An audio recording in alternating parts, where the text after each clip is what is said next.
नमस्कार मु जतीन्द्रनाथ देवता बरगाँ आजिर कविता मु लेखे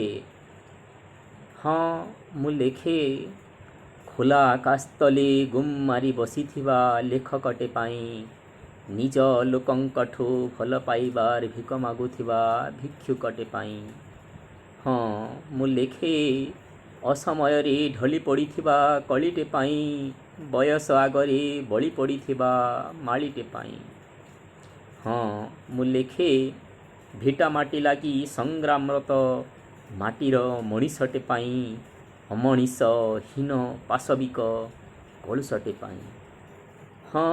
मु लेखे जीवन यात्रा को जंत्रणा मणुथिबा यात्रीटे पाई सफलता पाइबा पाई सोई नथिबा रात्रिटे पाई मु लेखे परदा पछर प्रत्येकटी नायकंक पाई कठिन तपको भग्न करुथिबा पंच सायकंक पाई मु लेखे कंटार आघात सही गोलापको निजर करिथिबा प्रेमिकटे पाई स्रष्टांकु निज सृष्टि रे श्रेष्ठ मणिथिबा श्रमिकटे पाई मु लेखे अनिश्चितता को चिर सहचर करिथिबा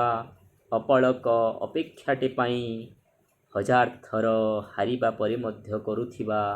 आत्म समीक्षाटे पाई मु लेखे जीवन बाटरे चलिबा पाई झुंटी पढ़ी उठिबा पाई पतितर हाथ धरिबा पाई मु लेखे जीवन को बुझिबा पाई केते मिठा केते कषा जानिबा पाई मु लेखे